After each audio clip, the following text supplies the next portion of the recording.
the last episode of this podcast, Tiffany and I addressed a somewhat controversial incident that occurred with the actress playing Faye Valentine on the live-action Cowboy Bebop. Oh, No matter what, you're gonna have fans that are gonna complain about the actors because a lot of diehard fans will not like live-action things, especially when Western people attempt to do it. And you're gonna have a handful of fans that are complaining that she's not good enough to play Faye Valentine. At the same time, she decided to compress all of the complaints together and reply with a very snarky response saying, I'm sorry. They really tried so hard to find a woman with double D sized breasts and a 2-inch waist, but she doesn't exist. Which is, in my opinion, it's like, okay, I get your frustration with these so called fans, but to me, that is still a very rude way to respond.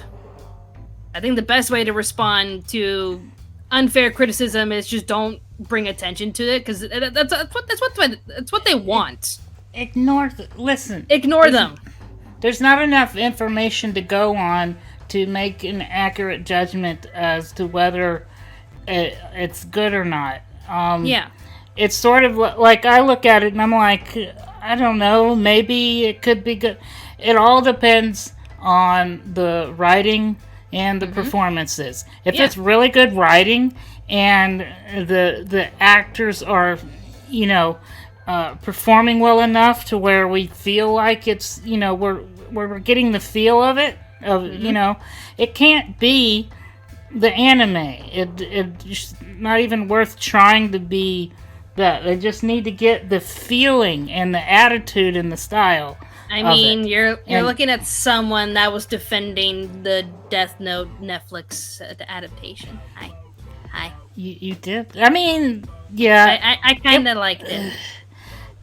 I liked where they were going with it, but I just didn't like how they set it up so that Light was killing people, but at least he wasn't as bad as Mia. And it's like, no, both of them are bad. They're killing people. Stop trying to defend Light's actions. It's like, oh, but he's only killing the bad people. Mia wants to kill everyone. And it's like, and? Yeah. It was okay.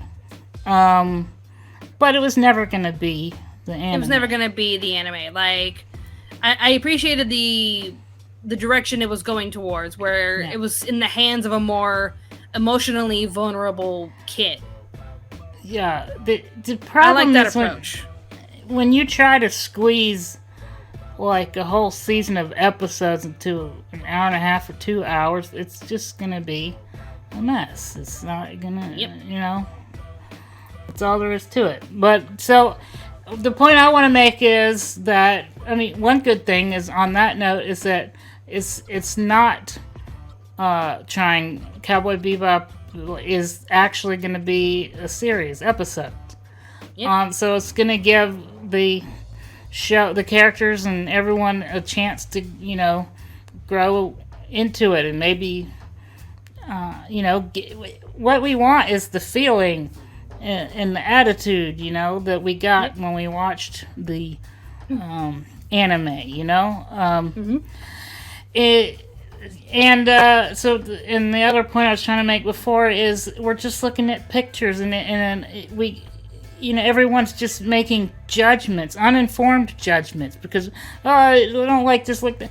You can't tell anything until you've seen an episode, until you've seen the performances and why is that character wearing that, and do they actually look good at it? Because you're just seeing one angle of one thing that was not what was meant for us to see. It's like off camera, it's just At the same time, Netflix released a statement saying Faye Valentine's outfit would be toned down because, I quote, no real woman would ever wear that. Yeah. Which ruffled a lot of feathers.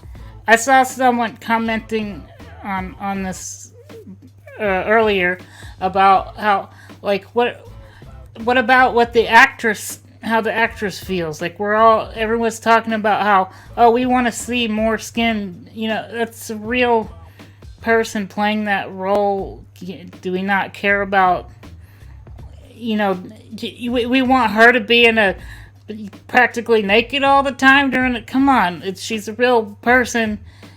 This is more of a realistic. You can't be running around in bra and panties, She wasn't in bra and panties, though. I'm just saying. I get what you're trying to say, but that was part of her character, where she was the femme fatale. Right. And I'm just saying, it only in real life, it added to. This isn't real life, Brad. Exactly. This is a live action. Character that had to survive in a dystopian future after waking up from cryogenic sleep. Yeah. And by the way, that was her whole thing. That's how she survived. Was she her was charisma. The femme fatale. Right. She, I'm distracting you. Give me what I want. Pretty much. Yeah. But if that is an outdated character and you want to reformat that, then don't make Cowboy Bebop into a live action series. Yeah. Don't remake it, because it's good the way it is. The characters are amazing. The story is amazing. It's one of the best anime I've ever watched. I declare it as the best anime ever made. But to take that and say, well, it's not appropriate for this audience, then don't make it. I don't know. I feel like we can't make judgments until we've actually seen that's what I'm saying. Like, one episode. We're gonna watch it, but it might. I just don't know if it's gonna win us over with the actors and the writing, or if it's gonna be another incident with the He-Man situation where Kevin Smith assured us that it was all gonna be about He-Man, but then the show is called He-Man and he's not in it. It's stupid. It's stupid. He lied to us. It's not the fact that Teela is the main character. It's not the fact that it's the Teela show. It is the fact that you told us and told all of the people that dug up the information that this was the direction you were going with. That it actually leaked out that it was going to be the center of focus was going to be around Teela. But Kevin Smith had to tell everyone, "Oh no, don't believe them. It's going to be about He-Man." And then the first 5 episodes release, and it's the Teela show. So Kevin Smith's pretty much, So people already have a thing against Netflix. And that was going to be like my wrap up point, was ultimately Netflix stuff is like really hit or miss. You can't. Who knows? What we do know when we get a Netflix thing is it's usually high production value. So it's like who knows until we see it. I liked the Witcher series. That was done pretty well, I think. The Daredevil show was good. Luke Cage. But some of the other Marvel stuff wasn't so good. So when I see it, I think I want it to be good, and I do want to see a live action Cowboy Bebop, but I only want to see it if it's done right. So I'm just gonna wait, and I'm gonna make judgments when I see it, and that's what I recommend everyone do. Let's stop wasting your time judging people and judging the women and saying things and making them feel bad because you're putting it on Twitter and they're seeing. I don't agree with toxic fans attacking the actors when they have no say in it. I don't agree with that wholeheartedly. That's all I'm saying. Let them. Don't be a toxic fan. If you don't like it, don't watch it. Don't watch it, and don't put it all over. Don't put hate all over Twitter. Twitter's going to be Twitter. Like, toxic fans are going to reply. The toxic actors are going to reply. It's a whole mess. Yeah. It just makes the actors. It makes the show look worse when you have fans responding like this and resorting to harassment while the actress is lumping every single person under the fandom like everyone in the fandom is toxic. Which is not helping anyone. But now John Cho is getting into the situation. He is the actor playing Spike Spiegel. Hello. Robyn, push buttons. There we go. The live-action Cowboy Bebop's John Cho is worried about the inevitable comparisons. Netflix's live-action Cowboy Bebop is set to drop on November 19th, and stars John Cho. John Cho has some big space cowboy boots to fill. The 49-year-old Star Trek and searching actor sat down with Vulture's E, Alex Jung, to discuss his role as Spike Spiegel, and revealed one of the biggest concerns is the inevitable comparison with Shinichiro Watanabe's original anime. The interview was all about me freaking out, but the amount of thought and worry and effort and numbers of days I've logged thinking about Spike is now equaling the fear I have about the reaction. Cho incurred an injury while filming the series in New Zealand and revealed the interview that he tore his ACL. Oof. His physical therapy and recovery gave the actor ample time to think about the audience's potential reception to his role, including his differences in age to the original character. The biggest fear that I had was I was too old. I knew people were gonna have issues with my age, and I had to get over it.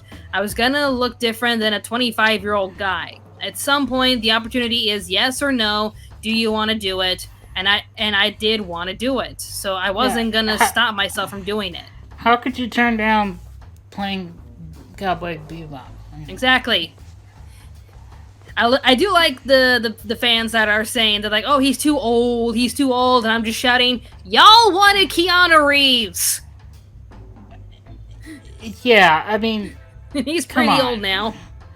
Yeah. None of us were going to argue if Keanu Reeves got Spike Spiegel. We'd be like, no, he is Spike.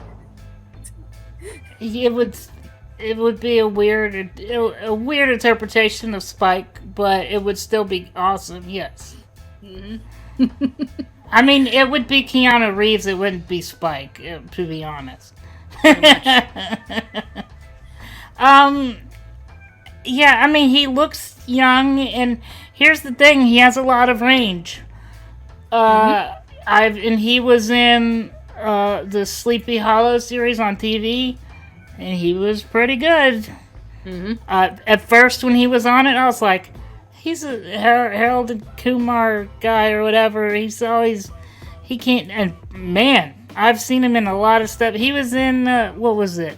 The Exorcist TV series too. I mean, he's really good.